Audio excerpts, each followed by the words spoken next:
All right. So to start with, of course. So first of all, I'm Elle Palmer. I'm an author. I have a book series out. So if you like Disney princess stories, The Princess Bride, and Downton Abbey, you will like the books I write. If you're not super excited about those, there's other great authors you'll meet at LTW too. But here we are here for board game testing, which is super fun. And we've got some great experts for you on the panel, but I will let them introduce themselves, a little bit of their background, and what they bring to the panel today. I'm Dan Yocom. Hello, everyone. I've been playing games probably since the mid-'60s, so I've got a few years in there. I've been playing RPGs since the mid-'70s, so I've been doing those a bit. As you can see behind me, I do a lot of things with board games. I write articles and reviews for Guildmaster Gaming, Tabletops and Tentacles, and Tabletops United. I am Justin Call. I am a dark epic fantasy author. My debut, Master of Sorrows, came out last year at the last LTUE symposium when we were not in the middle of a pandemic, Master of Sorrows. And then my sequel, Master Artificer, comes out in May. So check out for that. I'm also a board game publisher, board game designer. My publishing company is Broomstick Monkey Games, and our inaugural game, Imperial Harvest, came out in 2015, I believe. We've developed and designed other games, one of which is the sequel to Imperial Harvest. I was also the curation director for the Boston Game Makers Guild when we had like 300, 600 members that would come twice a month to meet and playtest board games. And I helped solidify or finalize the process for how we would playtest people's games and decide whether or not they were ready to move on to publication. Sweet. And Skye. I'm Skye Larsen. I dabble in both video games and tabletop games, but lean more towards the tabletop angle right now. I do freelance design development and rulebook editing for board games. And my biggest client at the moment is Tim Fowers of Fowers Games. They make games like Burgle Bros, Paperback, and Sabotage. Hopefully there's a few back there, Dan. But yeah, he's a prolific local designer, and so he's kind of added me to the team as a freelancer, helping with just develop their projects. And so I actually do professional playtesting as well, and also do playtesting for my own games. First question, at what point, when is your game ready for playtesting? Always. Always? even when you just have the concept?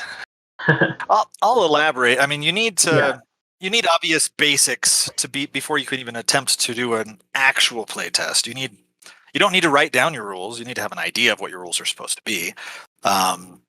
You need presumably components, or if your game doesn't have components, then you don't even need that. So that's why I say anytime. And one of the reasons I say that is because when you are playtesting, the earlier you playtest, the quicker you can break the game and realize that you've designed something that is flawed and find ways to fix or take out or add to that flawed game and create something that's more playable.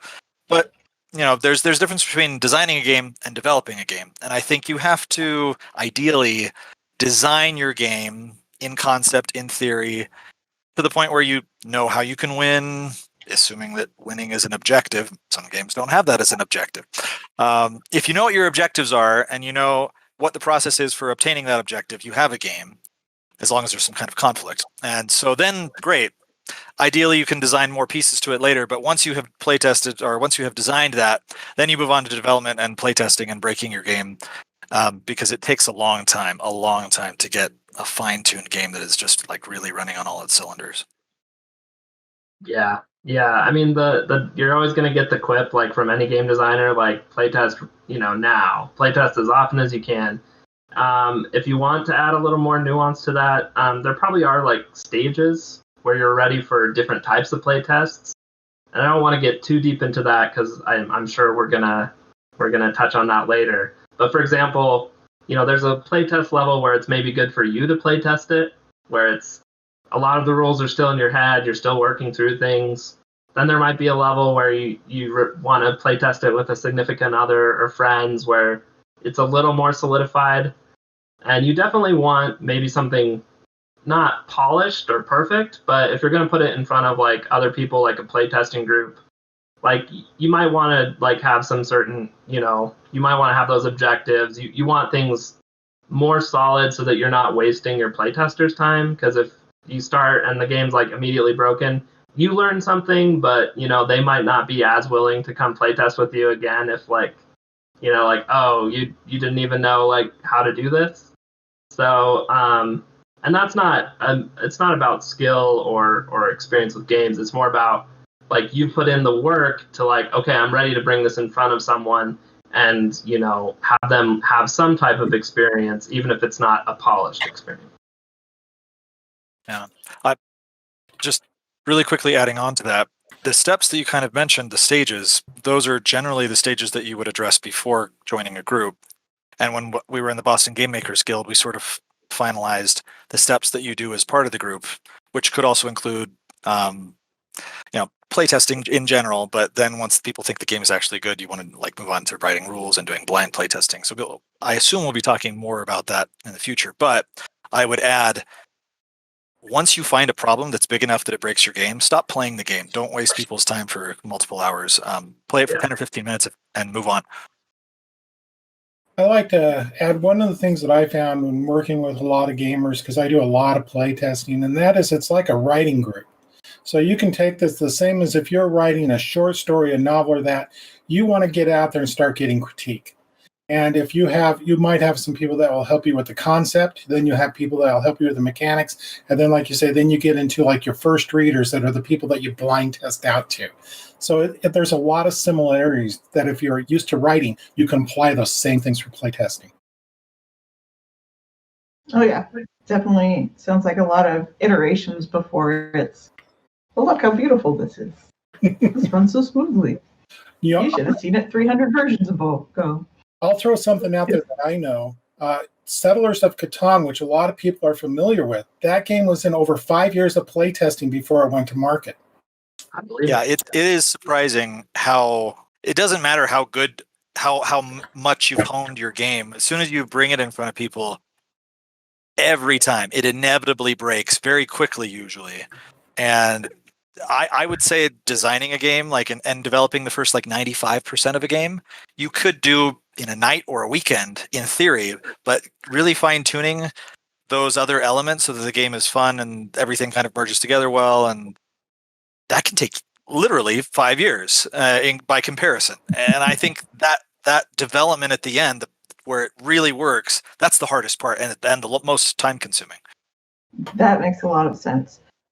So I think both Justin and Skye, you guys talked about kind of the stages and steps of playtesting. So I heard, you start with just thinking it through yourself and testing it out yourself, and then a small group of intimate people, and then going out there and getting basically test groups and things like that. Do you guys have anything to add to what kind of those stages are? Yes. or steps you take, or getting okay, let me start with when you are playtesting with just kind of in your head, testing it out yourself, what kind of questions are you looking at? Are you asking yourself at that point? For me, that's kind of, I don't have to have the full game designed yet, but you kind of just need to be able to see it in front of you and just see different scenarios play out, because that's where a game will go off the rails. And the rules might seem like they make sense, but it's not until you're actually trying to play the game that these kind of conflicts and things will show up. So, I might not even have a full game designed. I might know there's more content that needs to be done for sure, but I'll just, try 2 turns of the game and figure out what did it work like I expected, and go from there. Yeah, that's really well put. Dan mentioned earlier that you will find certain reading groups help you with a theme or plot or characters, and similarly with game design, if you're playtesting with yourself, you only have one perspective. You want to bring in other people. and a variety of people that play games, people that don't, people that design games, people that don't. And at different stages of the design process, you'll want all of that input. And I ran into this all the time in the Boston Game Makers Guild. We'd have a room filled with people that love to play games and love talking about games and the mechanics and the terminology and the technical things. But many of those people would bring their friends or significant others who were just, I like games. This seemed interesting. We decided to come. And that input was often very helpful because they would see something the rest of us were kind of blind to because we just assumed it was common knowledge when it's not. And I think this becomes very apparent when you do blind playtesting and you're not allowed to teach people. You just give them the rules, and this is at the very end of the process after you've already designed a game and everybody's like, oh, I love this game. I want to buy it. Where is it? Well, I haven't really printed it yet. Well, now is the time. You should have rules. Now start sending it out to groups of people who don't know you, who have never played the game. They read the rules. They try to play the game. They'll probably screw some things up and forget some things. If they can videotape that and send it to you, or if they can record the conversation as they're going, that's super helpful for feedback. It's likewise having feedback forms in the process if you're working with another group throughout the process is helpful for referring to which things people are enjoying or not understanding. But it's kind of the same with a good writers group. You don't want to be correcting people and telling them, "Oh no, you don't understand my character. This is where this is what I meant to say." Your writing needs to stand on its own. So you listen to their feedback, you jot it down, you thank them for their comments. Maybe you'll ask a question. I didn't understand what you meant by this. Could you explain? And you don't argue or defend your terrible creative project. You just try to make it better. And it's the same with board games and all of the iterations of playtesting. Once you have feedback that's helpful for you, you might discuss briefly possible solutions for fixing something with people, not with your blind playtesters. Their job is to just play the game all the way through and hopefully do a good job and not have any problems. And getting that feedback without your input is critical in both writing and playing games. I think, like you were talking about different stages. One of the, I think, same thing like I was saying is you have those different stages like concept. When you're working on your own, you might be throwing, if you're sitting around and just, gabbing with friends saying, hey, I got an idea about doing this space game. And, you start just throwing things out and they might go, oh, no, no space game. No.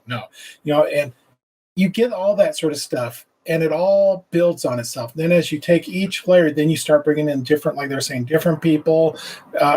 One of the places that I end up playing a lot of games is I attend several different local conventions for gaming. And that is a great place. They drop them out there on the tables for blind testing. I've played games that were literally written out on playing cards with a Sharpie, or drawn out where the board was drawn out on a piece of butcher block paper.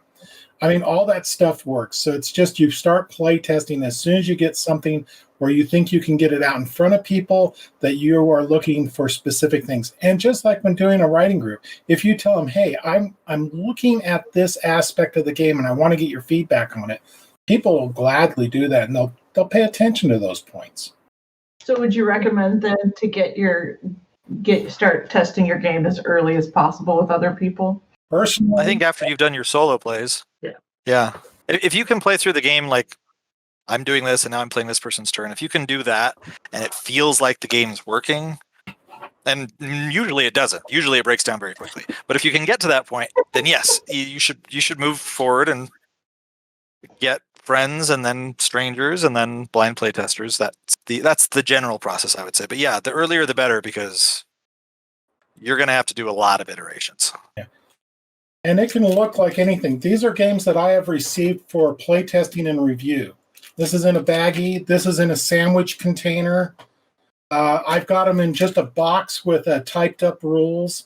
I mean, whatever works to get it going. I mean, you just got to keep kind of moving it forward to the finished product.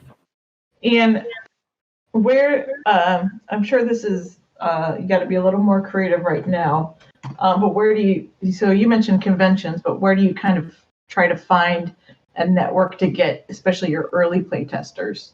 Yeah, that's a great question, an important question, and something that's a little different right now with the coronavirus.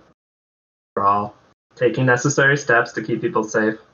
But there are playtesting groups. You mentioned the Boston group, which I've just heard so much about from like various people that they've moved to other places like Nashville or whatever, and they're still singing the graces of the Boston group. There is a group here, the Board Game Designers Guild of Utah. We're smaller for sure than that Boston group, but find local playtesting groups if you can. That's one here in Utah. Find local gaming groups, but the only caveat I'll add is be mindful of what their feel is. Their kind of unspoken rules, their mores.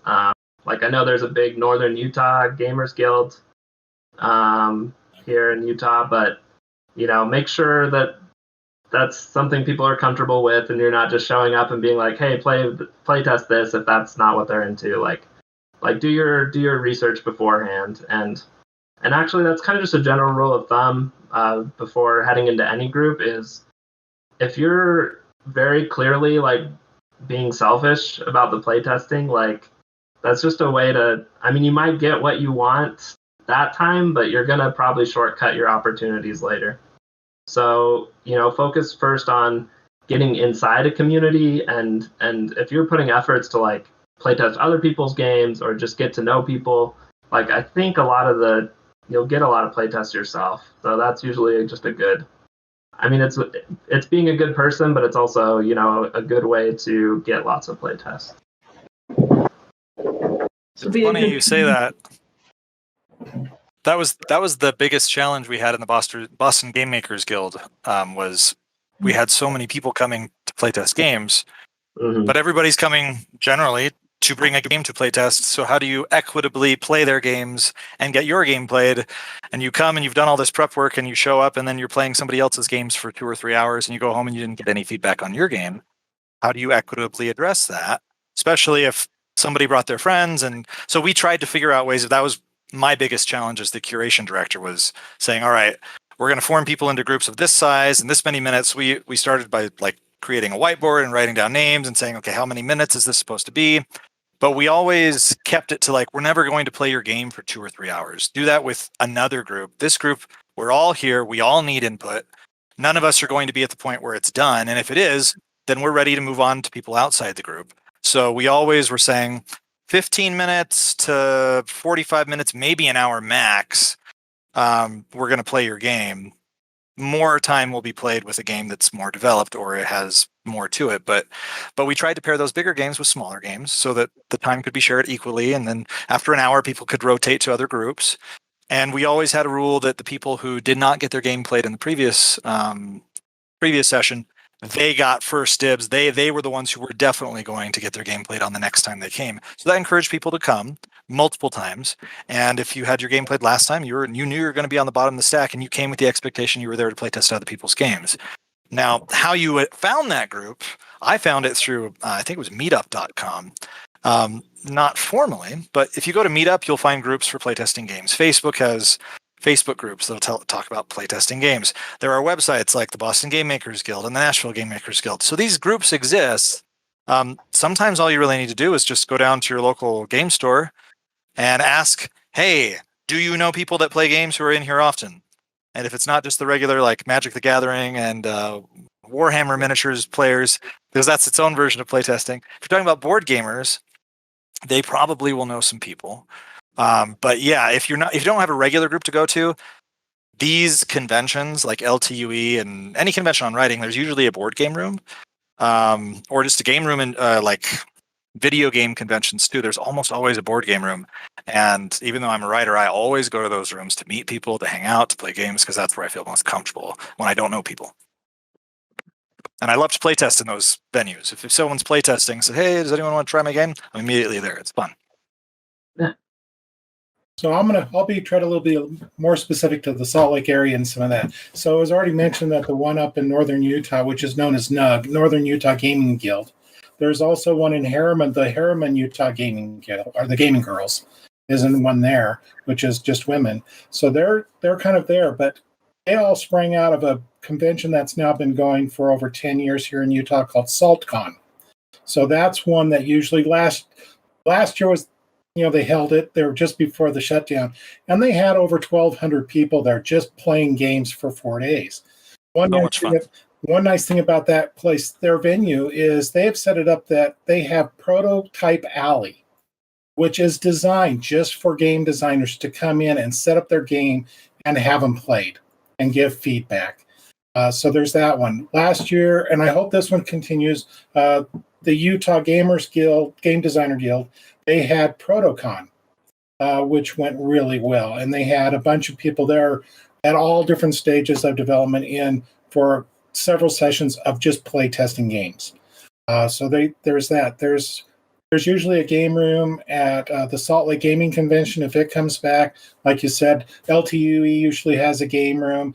There you can go a little bit broader, and there is the Idaho Gaming Convention that takes place up in Boise. There's the Southern Utah Gaming Convention that takes place in there's a couple of different of them down there. There's one in Las Vegas. There's one in Reno. You can start spreading out. There's all sorts of places. Once you got it going, feel free to get it out there and start showing it off. The one nice thing about going to the conventions, too, is if you're looking at either self-publishing or eventually selling it for someone to publish, you start gaining an audience. You can start building your mailing lists for a Kickstarter, fund crowdsourcing campaigns, all that starts. Great place to do that also. Or to pitch to established game publishers. Yeah, all of that's true. Yeah, Great. The Icon Awards. Yeah. So at what point do you say this game is ready to pitch or to try to publish or ready to go? I think if you've blind playtested your game, you have rules printed and they're clear, and you're able to hand your game and the rules to a group of people, and without any input from you, they're able to play the game correctly, and they have fun, and they feel like it was, their input is the game felt fair, it felt balanced, I enjoyed myself, this is a game I feel like I would buy. Sometimes people make a great game that nobody really wants to play or is interested in. That's possible. But when you get to the point where you're hitting all the boxes, independently of you forcing yourself into the equation and making the game work, that's what you do during playtesting. Once you're past that stage and you're not really present, then that means that other people outside of your bubble could also be playing this game, not for blind playtesting, but literally playing your game. Probably means you're ready. Which means you should be pitching it to people, or getting yourself ready for a Kickstarter campaign, however it is that you decide to get your game published. That's what I would say. Once the game is fun and it makes sense and it's clear, then you're ready to pursue those things. If you are going to pitch to a publisher, then you need other things like a pitch sheet and basic things like, this is the theme of the game, this is the length, the number of players, the age group, all the stuff that you would see on a box. Game publishers want to know that. And so will your playtesters. So if you can get that information very quickly convey the idea of the game, you don't need fancy graphics, as Dan's pointed out. You just need a playable game that people enjoy, that they would look forward to buying, and that's probably when you're ready. You guys have anything to add? No, I mean, getting through unguided playtests is definitely one essential, I'd say, benchmark. After that, there is a little bit of feel involved. One thing I've heard is when the people you playtest with regularly ask about the game, and this, you can't just do your friends or whatever, because maybe they're just doing it out of concern for you. But if people you don't know as well, are hey, what's the latest on that, that cool game you're working on with the, one mechanic. That might be a good sign, that it's got enough interest that it's sticking in people's heads. And yeah, sell sheets are essential, like you talked about. One thing I will say, to be a bit of a downer, is it does seem, from what I can tell, that in the industry, especially with bigger publishers, if you're pitching to them, you don't want, you absolutely do not want final art, because a lot of times the publisher is going to change all the art anyway. But you probably do want at least a more polished graphic design with your game. And part of that's also like a usability thing. Like graphic design is such an important part of making a game work that you want it, maybe they're not the final icons in the game, but you probably want to be past the like note cards and Sharpie phase, just so that you can give a good feel for what the game experience will be like. And because there's so many pitches out there, like the sad truth is you are competing against, maybe some nicer looking prototypes. It's not, the end of the world. It's, I'm sure there's still games getting signed, especially if you're a known designer, with kind of this more, napkin design. But for the most part, you might want to put just a little more effort into, it's not professional, but it's polished. Like it looks kind of nice. It's the icons are kind of in the places they would be in the actual game, that type of thing.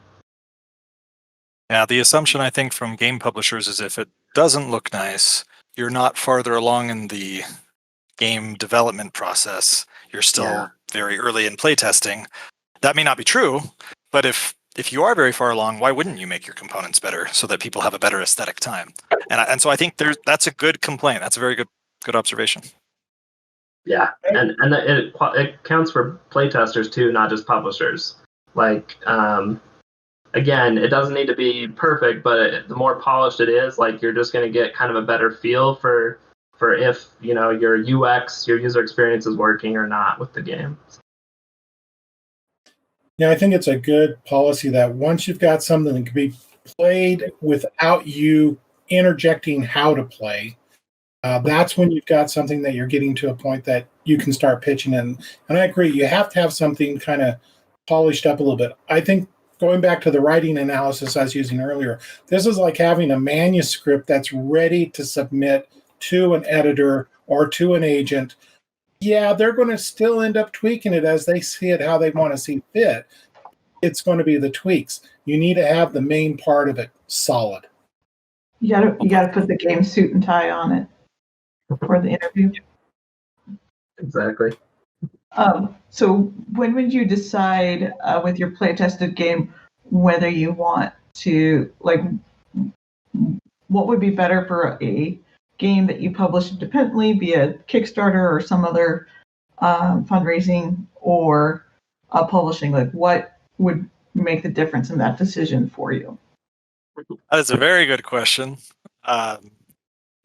I hesitate to answer first because no, I know I could talk too long. That's why maybe you guys should talk first so I don't talk too much.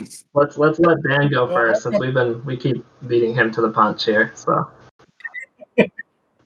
So I'll jump in on a little bit. So I don't actually design. I have helped in design work and writing rule books. I'm actually recently starting to work on a rule book for a game that's going to be showing in a convention and contest over in Denmark. Some of you might have heard about Dave's game going there. Dave Gonzalez, he's a local developer. So I think one thing, it depends, just like in self-publishing a book or a story, it's how much control do you want over your game? Because if you want to have the full control over how it's marketed, how it's built, how it's put together, then yeah, you're going to self-publish.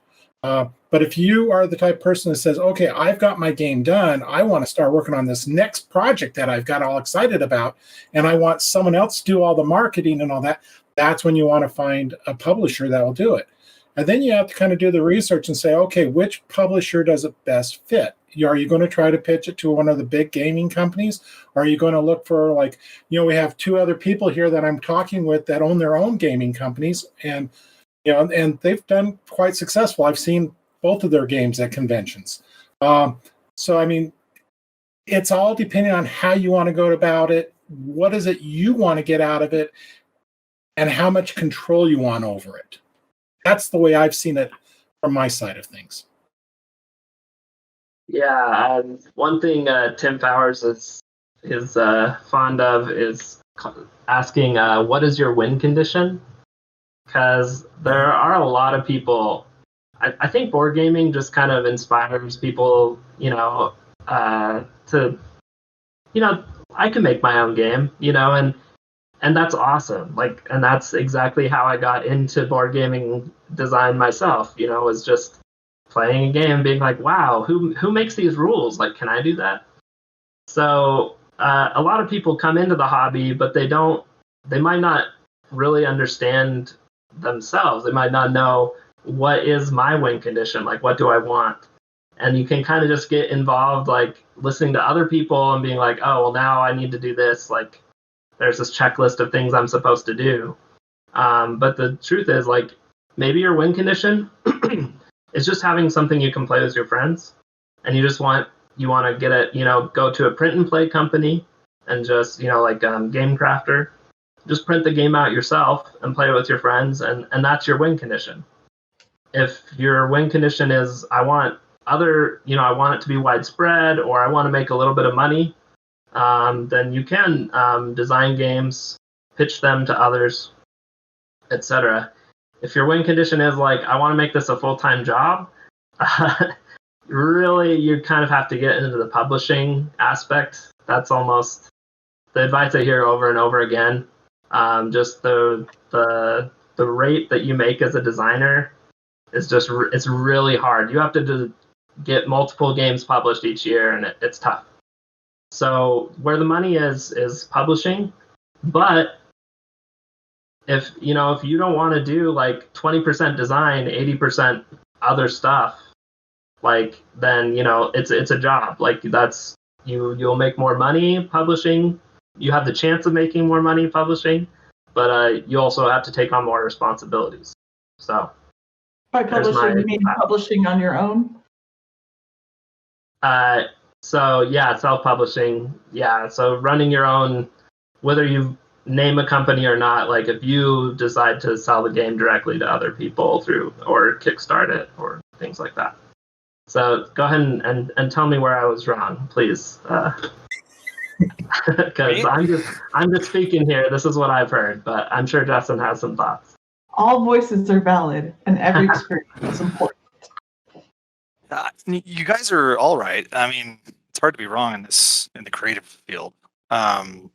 Knowing what you want is going to inform your decision. When I designed my games, I knew inherently I liked the game I was designing, and I identified with it as something that was important to me. Not, I would like to also produce and publish many other games and other people's games. I knew that I liked playtesting other people's games and helping them develop their games. So it sort of seemed natural to say, hey, well, if I were a publisher and my games take off as a designer, I can make my own games, and I can potentially, if I'm successful, help other people produce their games. It's a win-win. I could do this as a full-time job. But I was also working on a fantasy series, and you can't really juggle two creative jobs that are not paying that well, inevitably.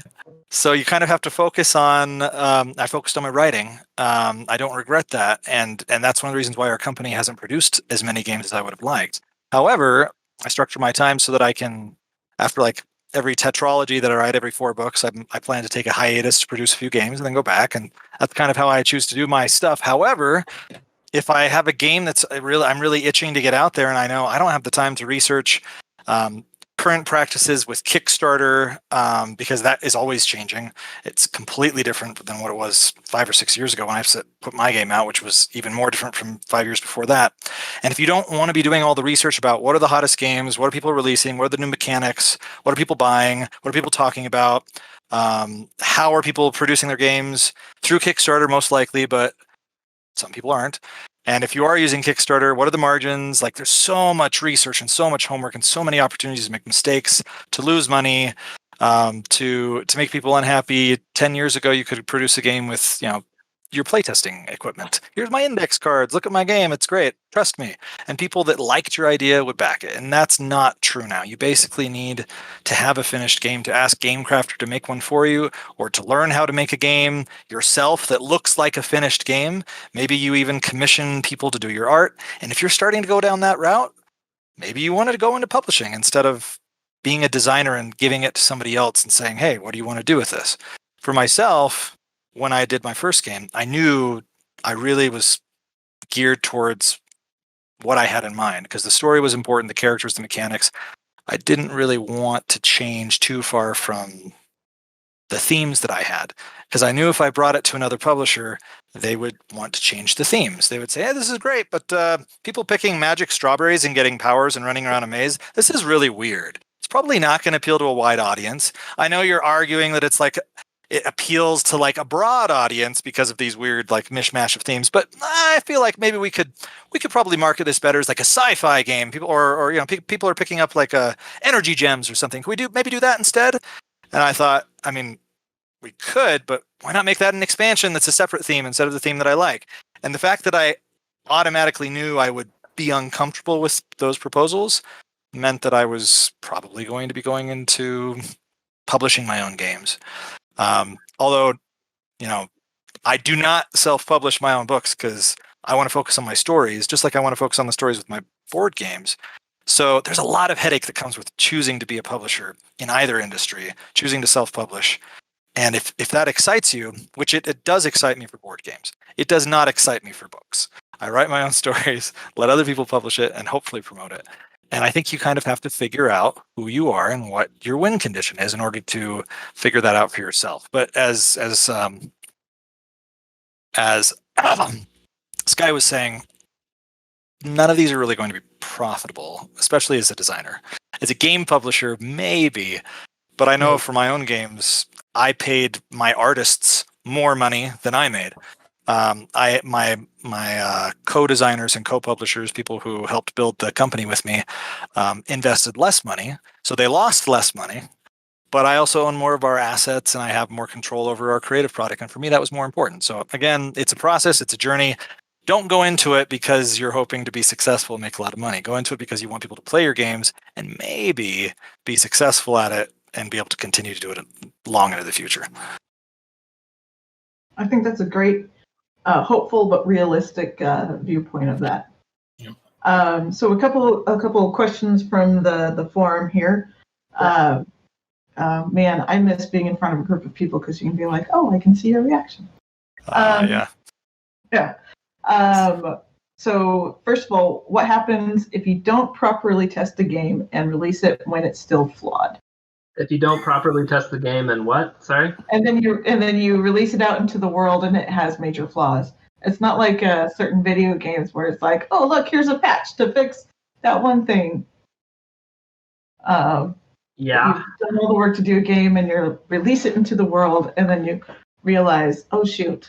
Yeah. So there are, they will do reprintings with like second edition, third edition. The problem is you don't do reprintings unless you sell out your first print. So if the game is so broken that people don't want to buy it, like it's hard to get a second edition out. Digitally, there are some options. For example, like Board Game Geek is just a huge community online that you really want to be a part of, like if you are looking into designing games. Now, you don't want to release rules errata over Board Game Geek, but you can at least try and clarify some things. You can put files up that might have, additional rules. Or, for example, with Tim Powers Now Boarding, he printed a second edition that just kind of updated the rules, didn't change the rules, but just clarified where some players were having problems.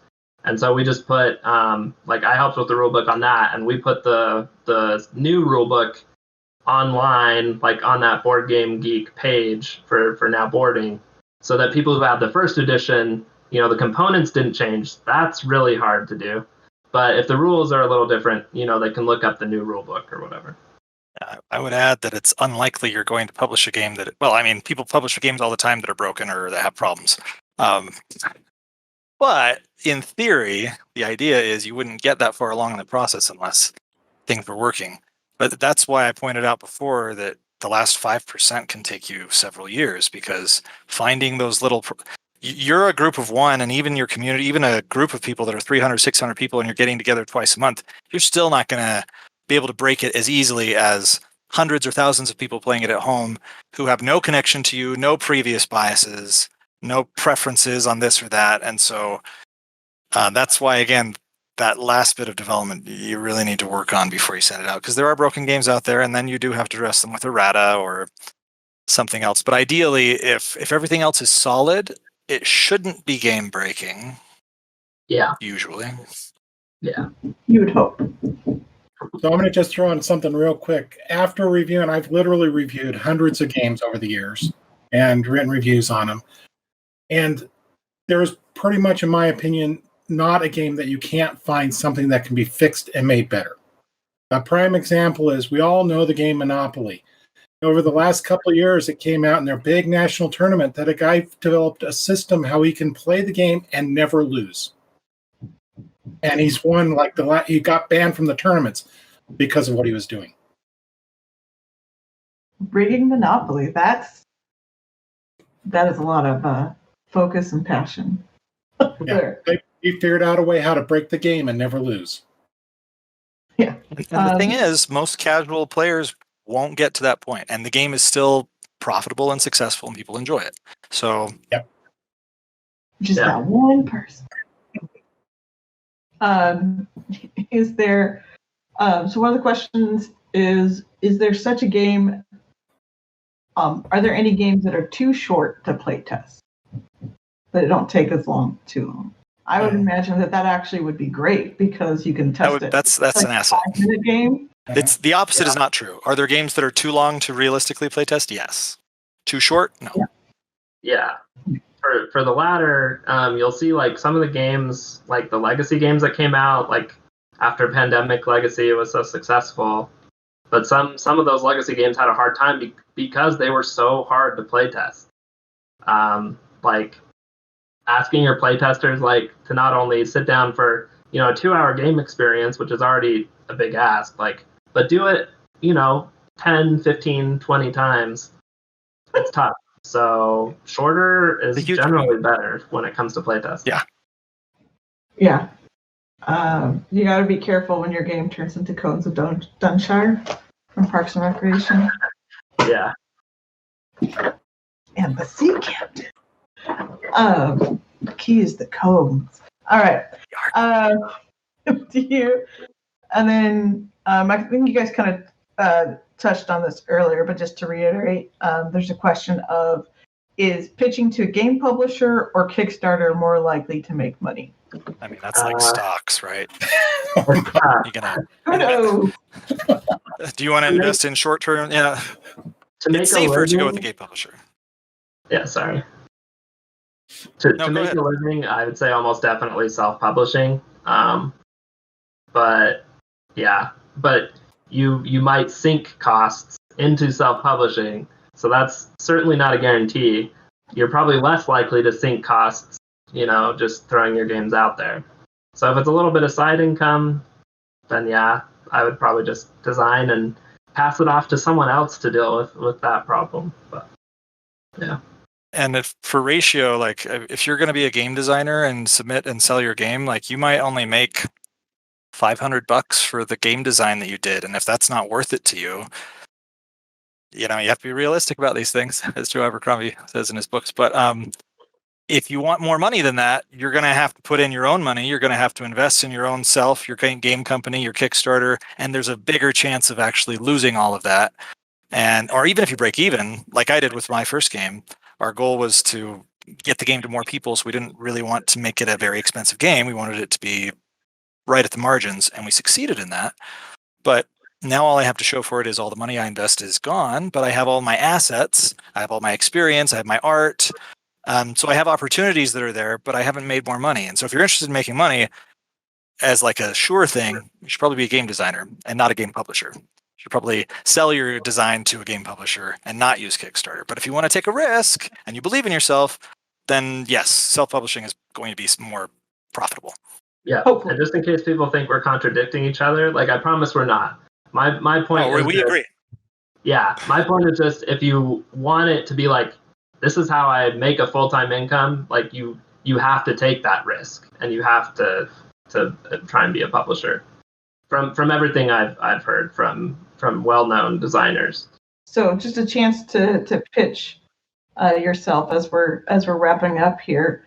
And you're also welcome to go over to the Gygax room, Gary Gygax room, on the participant side. It answers a few questions there. But if I were to go out and buy one of your games or to check out your reviews, where would I go? Well, I'd encourage you to go read some of Dan's excellent reviews. I've read some. They're great. He's a great writer. And read one of Justin's books. I haven't read one yet, but I'm going to because dark fantasy sounds awesome. You can check out the Burgle Bros 2 if you think like Ocean's 11, the game, sounds cool to you. You can check that out. I did the development work on that. It's in pre-order right now. It's literally like it's on the boat. It's so close to getting here, so we just don't have an exact time yet, but soon. That's the most exciting but aggravating point. Yeah, sorry, but yeah. No, I mean as a creative, I'm like it's so close. So yeah, you can pre-order it now, and it should be there soon. So yeah. Yeah. And Justin, where can we find your games or your books? So, my books you can find everywhere on Amazon, Audible, Book Depository, brick and mortar stores. Although you may have to ask your local bookstore to stock the book. They might not have it if nobody's asked for it. My second book comes out in May, as I mentioned before. My games, we did a small print run for Imperial Harvest. So you can get that at my author website, justintcall.com. It has a sub page for my games. And that's probably where you'll also get my other games. When we do larger orders, we would, of course, move to Amazon. But you need to have a good, this is one of those publishing things. You need to have enough inventory to make selling on Amazon more profitable than selling to your friends or going to a convention. And if you do, then you can use those margins to your advantage. But yeah, so justintcall.com, you can get all of that, or you can just Google me or find me on Twitter, and I'll meet you at a convention and hand it to you in a trench coat or something. Don't you, Dan, anything to pitch before we head out? The easiest way to find me is at guildmastergaming.com. That has links to the other places that I publish and also to the anthologies, which are right here that I'm also in, because I do other writing besides reviews. All right. Well, thanks, everybody.